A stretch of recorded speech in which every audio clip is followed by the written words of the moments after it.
L'UNSTB et son partenaire, la DCD, tendent la pêche aux travailleurs du secteur informel. Nous savons tous, il y a 10 ans, 20 ans en arrière, on utilisait les motos à 2 temps qui dégageaient beaucoup de fumée. Les moulins à maïs, les moulins à condiments, tout ça dégageait beaucoup de fumée qui s'accumulait dans l'atmosphère et qui rejaillissait sur nous. Alors, pour parler un peu sur ce problème, les grandes firmes ont commencé par réfléchir autrement.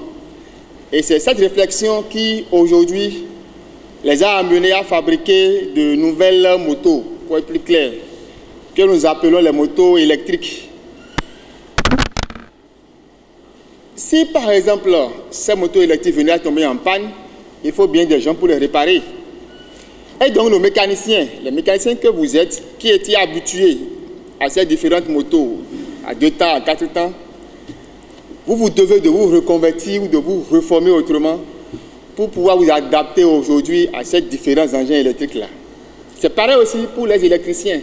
Avec aujourd'hui tout ce qu'on a comme panneaux solaires, appareils électroménagers, réfrigérateurs solaires, tout ce que vous voulez, qui au lieu de dégager de la fumée, consomment l'énergie solaire, rend service à l'homme et ne dégage pas de fumée. Et donc, il faut de la main-d'œuvre qualifiée, il faut de la compétence qui soit à même de régler ces différents appareils quand ils vont tomber en panne. Et c'est le but de votre présence ici aujourd'hui. Mécaniciens moto et électriciens bâtiment, côte à côte pour un atelier de formation. En première ligne, les jeunes gens des 2 corps de métier. Les premiers seront outillés en termes d'entretien et de réparation des motos électriques. Les seconds en termes d'installation et de maintenance des panneaux solaires. Tout ceci au regard des nouvelles donnes qu'impose le changement climatique. À quelques jours du 12 août, Journée internationale de la jeunesse, c'est pour moi un grand plaisir et un agréable devoir de prendre la parole au nom de l'Agence syndicale danoise de coopération au développement du Danemark, du Bureau sous-régional pour l'Afrique de l'Ouest, dont j'ai la charge, et en mon nom personnel, pour dire quelques mots à l'occasion de cette formation des mécaniciens et des électriciens organisée par l'UNSTB. Avec le contexte actuel, les effets négatifs du changement climatique, le camarade William l'a dit, qui occasionnent non seulement des inondations, on parle des glaciers, c'est loin, mais nous connaissons les inondations.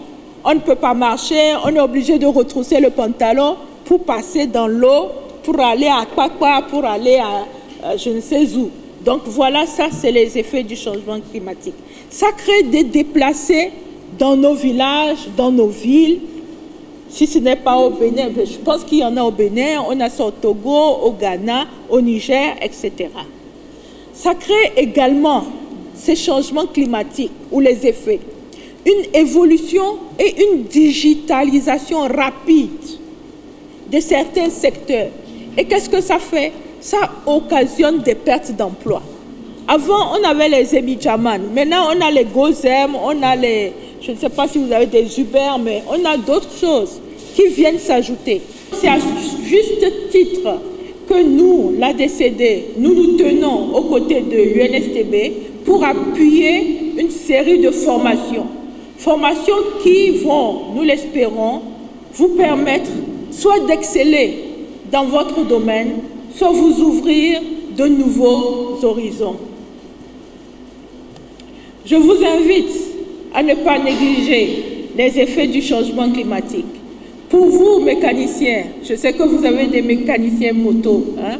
Pour vous, mécaniciens, si ce n'est pas déjà fait, pensez à l'utilisation des produits respectueux de l'environnement, à travailler au recyclage des huiles de vidange. De même, vous êtes tenus de vous recycler, reformer pour pouvoir travailler sur les motos électriques qui apparaissent. Quant à vous, électriciens du bâtiment, l'énergie solaire est l'avenir. On ne peut pas faire ça. Il faudra absolument embrasser, et je pense que vous êtes là pour ça, mais sensibiliser vos pairs, Maintenant, quand on commence par faire une maison, on construit une maison, on pense énergie solaire d'abord. On pense panneaux solaires d'abord, parce que l'électricité même, c'est trop cher.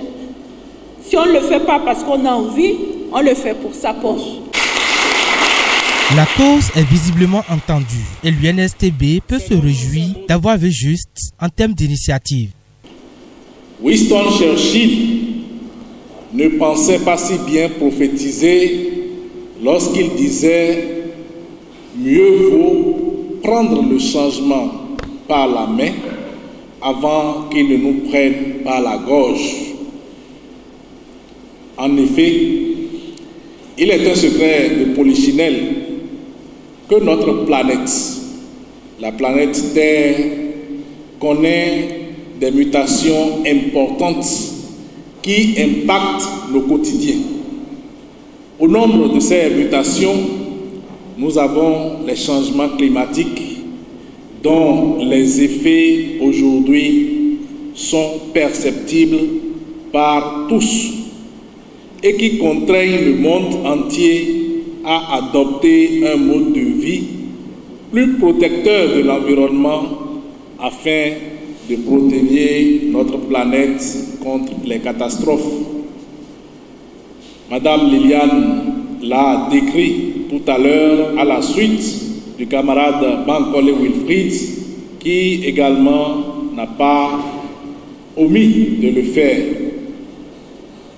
La transition vers une économie verte s'est donc imposée à l'unanimité et entraîne d'importants bouleversements. Ainsi, comme cela a été dit tout à l'heure, il y a de nouveaux métiers qui voient le jour, de nouvelles technologies qui se développent. Mais face à ces mutations qui s'opèrent devant nous, les organisations syndicales œuvrent également pour limiter leur impact sur les travailleurs. C'est ça qui a conduit au concept de transition juste, qui veut que les intérêts des travailleurs soient pris en compte et protégés dans la transition qui s'opère vers l'économie verte.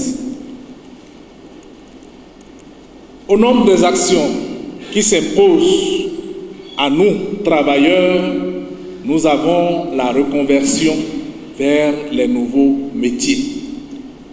Et c'est conscient de cette réalité que l'Union nationale des travailleurs, des syndicats de travailleurs du Bénin, l'UNSTB, a commencé par travailler, bien entendu, avec l'appui de notre partenaire privilégié ADCD, à préparer ses membres et les membres des syndicats affiliés à cette transition. Et c'est dans ce cadre que l'Agence syndicale danoise de coopération au développement ADCD, à travers le programme Emploi décent et dialogue sur le marché de l'emploi qu'elle met en œuvre avec l'UNSTB depuis quelques années, apporte son appui au Comité national des jeunes en vue de la réalisation d'une série d'activités destinées à préparer la jeunesse à la transition vers l'économie verte. Ce lancement auquel nous assistons ce soir n'est que le début de la mise en œuvre d'une série d'activités dédiées à la jeunesse de l'UNSTB. Cette formation n'est pas que théorique. Salut camarade. Salut camarade. Camarade, salut. Salut camarade. Les participants ont eu droit aussi à une phase pratique. La moto n'est pas si compliquée comme nos motos et motos thermiques. Ça a beaucoup d'avantages. Ça ne fait pas du bruit. C'est une moto qui est calme, cool, qui est résistant. Ça utilise batterie. Ça n'utilise pas l'essence. Et ça ne se gâte pas vite comme les autres motos. Ça n'utilise pas d'enchaîne, vidange et autres. Des interventions en langue française, mais aussi en langue locale, afin que tous soient au même niveau d'information. système est là, ouais non bleu, et là IoT. Et vous voulez quoi GPS au pot. Mais il était une même bonne médian. Quelqu'un y là. Nous quand on est apprécié, quelqu'un met ouais. Pollution sonore, pollution, exemple de pollution. Et deux heures, mais les terrains c'est quoi toi? Gazé pour un autre dido. Nous sommes prêts pour réparer les motos électriques. Tant qu'on n'a pas fait la formation, nous ne pouvons pas. Et c'est des motos que je crois que tout le monde a acclamé. Tout le monde a acclamé parce que ce n'est pas des motos thermiques qui polluent l'atmosphère. Donc par rapport à ça, c'est une bonne initiative. Et nous sommes tous contents d'être parmi les premiers qui seront formés sur ces genres de motos. Je vais profiter de l'occasion pour appeler tous mes mandats de s'approcher de nous, tous ceux qui ne sont même pas dans le syndicat, de s'approcher de nous pour pouvoir bénéficier de la formation sur les motos non thermiques, les motos électriques. Donc c'est une bonne chose. Et d'ici à là, les motos thermiques vont disparaître. Soulagé de la mobilisation et de l'engouement, le secrétaire général de l'UNSTB entend marquer d'une pierre blanche le 12 août, Journée internationale de la jeunesse.